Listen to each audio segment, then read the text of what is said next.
Assalamualaikum warahmatullahi wabarakatuh. Selamat siang dan salam sejahtera untuk kita semua. Berjumpa kembali dengan kami, Pak Hartono, untuk materi yang kedua, anak-anak.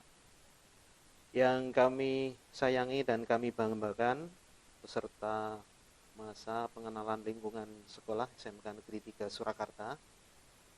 Pada kesempatan yang kedua ini, kami akan memaparkan materi PPK. PPK itu apa? Yaitu panjangannya penguatan pendidikan karakter atau karakter building. Baik, sesungguhnya kami diamanati untuk menyampaikan materi ini sangat berat. Karena apa? Penguatan pendidikan karakter ini butuh konsistensi yang lama, butuh pembiasaan yang lama juga, dan yang paling berat adalah butuh kesuri tauladanan yang terus dan konsisten. Tetapi kami berpikir positif, alangkah baiknya tetap kami sampaikan dengan berbagai keterbatasan. Baik, apa itu PPK? Khususnya di sekolah, sekolah menengah kejuruan, sekolah vokasi. Mungkin dari Pak Operator bisa ditampilkan di slide kedua, Pak. Yaitu tentang peta tamatan SMK Negeri 3 Surakarta. Anak-anak yang kami cintai dan kami banggakan, data yang kami tampilkan ini adalah rata tamatan SMK Negeri 3 Surakarta untuk data 5 tahun terakhir, dari tahun 2015 sampai tahun 2019 kemarin. Untuk tahun 2020 ini masih berproses. Anda perhatikan, dari tahun ke tahun, tamatan atau lulusan yang masuk ke dunia kerja sebesar 90% atau yang paling dominan. Kemudian yang berwirausaha sebanyak 2% yang warnanya hijau. Kemudian yang ketiga, yang studi lanjut atau melanjutkan ke perguruan tinggi sebanyak 7%. Dan yang terakhir, yang lain-lain sebanyak 1%. Inilah rata-rata peta tamatan dari tahun ke tahun, dan waktu kami menjadi ketua kompetensi keahlian di multimedia, sempat kami data selama 4 tahun, datanya juga tidak terlalu jauh dengan yang ini. Ini artinya menjadi cerminan atau refleksi kita sebagai manajemen dan guru di SMK Negeri 3 Surakarta terkait jumlah terbesar peta tamatan di SMK Negeri 3 Surakarta. Yaitu tentang apa? Yaitu pertanyaan besar terkait tamatan, yaitu faktor apa yang menjadi penyumbang terbesar kesuksesan dalam dunia kerja. Karena tadi 90%, maka ini yang harus diantisipasi dan disiapkan. Ada istilah industri dan dunia kerja, IDUKA. Ini yang istilah baru yang disampaikan Pak Dirjen Vokasi, Pak Wikan Sekarinto, PhD. Lalu ada juga yang dari istilah lama, yaitu DUDI, dunia usaha dan dunia industri. Dua-duanya adalah mitra strategis dari sekolah vokasi untuk menampung, melatih, termasuk magang guru, menerima tamatan, menyusun kurikulum bersama, dan lain sebagainya. Itu adalah DUDI atau IDUKA. Kami mengambil sebuah jurnal penelitian dari Lembaga Penelitian dan Pengembangan dari Universitas Negeri Yogyakarta, bahwa penyumbang terbesar kesuksesan dalam dunia kerja adalah soft skill atau keterampilan lunak. Di situ disampaikan bahwa persentasenya mencapai 80%. Untuk lebih lanjutnya, anak-anak bisa mengakses di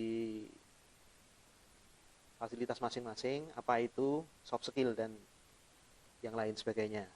Tapi Pak Hartono ada sedikit analogi apa itu soft skill khususnya untuk SMK. Kata kuncinya ada dua, aku bisa apa dan aku mampu apa. Jadi mindsetnya sudah berubah untuk saat ini. Bukan hanya mengandalkan ijazah, sehingga ijazah menjadi syarat pertama diterima kerja. Tetapi yang dikedepankan adalah aku bisa apa dan aku mampu apa. Kami contohkan, misal di multimedia. Ketika Anda nanti tamat, ada pekerjaan tentang logo, maka yang dipikirkan adalah desain logo, kemudian komunikasi dengan pelanggan terkait apa yang dimaui oleh pelanggan, kemudian merealisasikan dalam gambar manual, lalu dipindai, diolah secara grafis, dikomunikasikan lagi ke pemesan yang sebelumnya telah melakukan riset terkait branding perusahaan tersebut. Dan terakhir tentunya logo tersebut diterima oleh pemesan. Dan yang terakhir adalah diterapkan di lapangan. Nah, itu namanya alumni multimedia yang kompeten. Dari awal sampai akhir bisa menyelesaikan tugas tersebut. Termasuk tata busana. Mulai dari penerimaan pesanan, membuat pola, menjahit, finishing, sampai pemasaran. Itu adalah kompetensi-kompetensi hard skill di tata busana. Sementara untuk AKL terkait laporan keuangan, mungkin yang saat ini ada dana desa, itu juga bisa didukung oleh tamatan dari akuntansi. Kemudian untuk yang bisnis daring dan pemasaran, tentunya era saat ini pemasaran secara online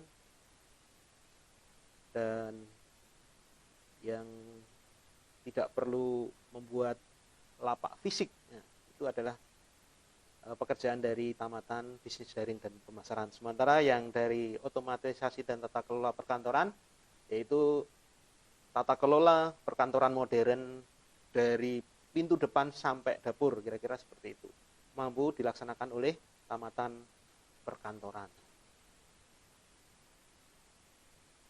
Kemudian ada keseimbangan kompetensi antara hard skill yang kuat dan soft skill yang kuat. Dua-duanya bisa dipelajari anak-anak. Hard skill dipelajari di mata pelajaran baik teori maupun praktek. Sementara soft skill juga diberikan dalam mata pelajaran. Ini sebaiknya seimbang antara dua-duanya. Dan didukung dengan karakter yang baik. Ini di sebelah kanan ada sekian cuplikan karakter ya. Attitude atau sikap perilaku, integritas, kejujuran. Kemudian karakter yang kuat, siap kerja, fighting spirit, ya, selalu punya motivasi dan pantang menyerah. Anda bayangkan ketika nanti Anda menjadi bos besar sebuah perusahaan dengan memiliki sumber daya manusia, punya tenaga kerja yang memiliki hard skill dan soft skill yang mumpuni dan punya karakter yang sangat positif, sangat baik, tentunya sangat bahagianya menjadi bos seperti itu. Oleh karena itu, siapkan diri kalian dan kita selaku guru di SMK Negeri 3 Surakarta siap mengarahkan dan mendukung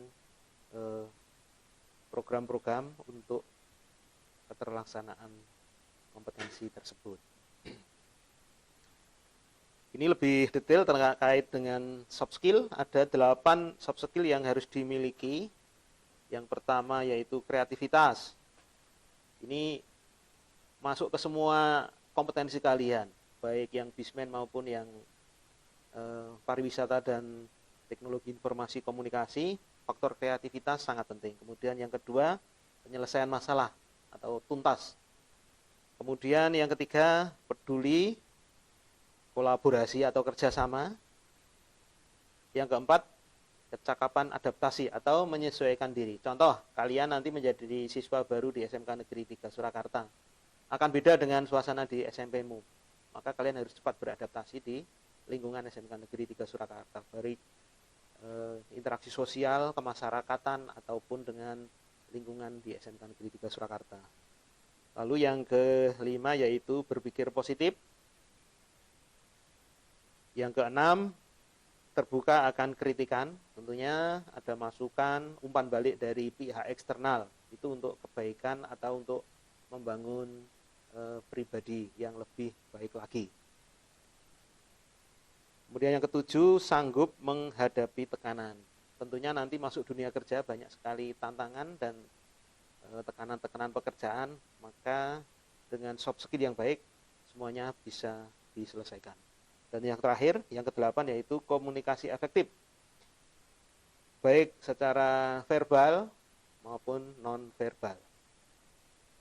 Dari 8 soft skill tersebut, soft skill sangat penting dan menunjang ketika di dunia kerja. Soft skill bisa dilatih mulai sekarang sampai 3 tahun ke depan. Soft skill bisa dikembangkan terus-menerus. Dalam arti tidak berhenti saja sampai di sini. Kemampuannya bisa dikembangkan terus-menerus. Yang penting lagi, soft skill menjadikan kalian berbeda dengan orang lain. Kunci kolaborasi dan kerjasama di era revolusi industri 4.0 ini tidak harus dikerjakan sendiri. Bisa menggait dengan pihak-pihak lain yang digunakan untuk mencapai tujuan. Dan yang terakhir, soft skill modal dasar melewati tantangan dan mewujudkan impian kalian. Nah, terkait penguatan pendidikan karakter ada 3 kata kunci, yaitu penguatan. Intinya penguatan adalah proses, tidak bisa diraih secara instan. Dilakukan terus-menerus dan konsisten. Kemudian pendidikan, apa itu pendidikan? Intinya pendidikan adalah perubahan sikap. Yang awalnya kurang disiplin menjadi disiplin, yang awalnya kurang begitu menyukai pendidikan, khususnya di masing-masing kompetensi keahliannya, nanti sudah masuk di SMK 3 Surakarta harus mencintai bidang yang akan digeluti. Kemudian yang ketiga, terkait karakter. Karakter ini mungkin tabiat atau watak itu sudah bawaan dari lahir, tetapi tadi mengacu ke teori soft skill bisa dikembangkan dan bisa dieliminir, dikurangi hal-hal yang negatif dan dikuatkan yang karakter-karakter positif.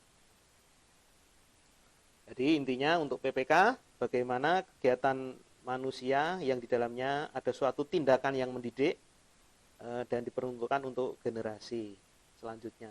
Dalam hal ini adalah para peserta MPLS tahun pelajaran ini. Tujuannya yaitu membentuk penyempurnaan diri sendiri atau individu secara terus-menerus sebagai pembelajar sepanjang hayat dan melatih kemampuan diri demi menuju ke arah hidup yang lebih baik. Itulah tujuan dari penguatan pendidikan karakter. Sebenarnya ada 17 indikator pendidikan karakter, tetapi oleh Kementerian Pendidikan dan Kebudayaan diringkas menjadi 5 nilai utama karakter prioritas di sekolah. Yang pertama yaitu religius dengan berbagai turunannya, yang kedua yaitu integritas, 3 nasionalis, yang keempat mandiri, dan yang kelima gotong royong. Ini malah di mata pelajaran tertentu sikap-sikap 5 ini dididik, diajarkan, dan dikembangkan secara terus-menerus. Nah ini Pak Hartono ada sedikit media tayang video, bisa menjadi inspirasi kalian, mungkin sesuai dengan situasi dan kondisi saat ini. Tugasmu nanti di akhir pemutaran video, silahkan ditemukan 5 hal yang menunjukkan sebagai tanda-tanda karakter positif.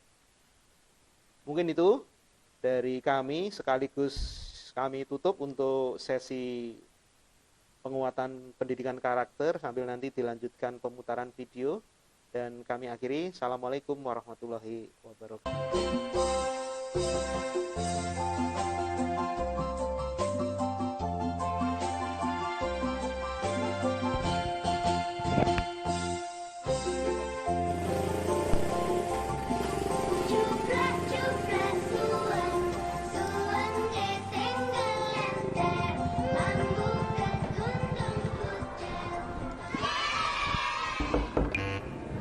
Assalamualaikum.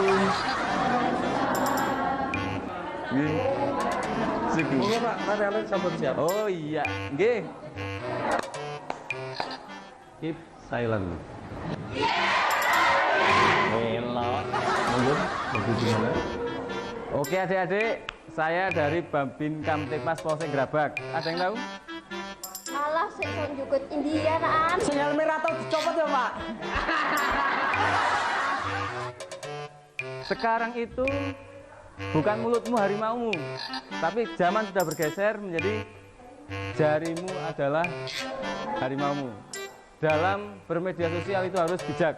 Mana yang kira-kira bisa dikonsumsi publik yang sifatnya tidak berupa berita bohong, mana yang itu merupakan suatu berita bohong yang menyesatkan atau orang sering sebut dengan hoax. Ya. Hei, kok malah dolanan HP? Lah iki Pak lagi nge-spread channel Riko. 1 hour later.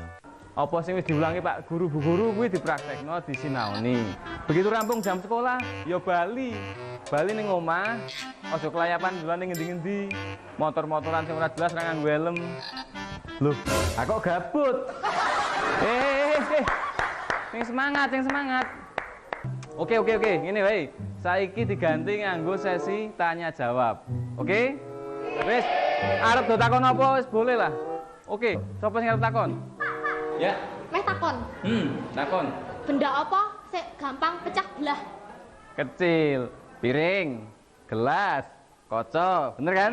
Salah. Hah? Emangnya apa? Hatiku.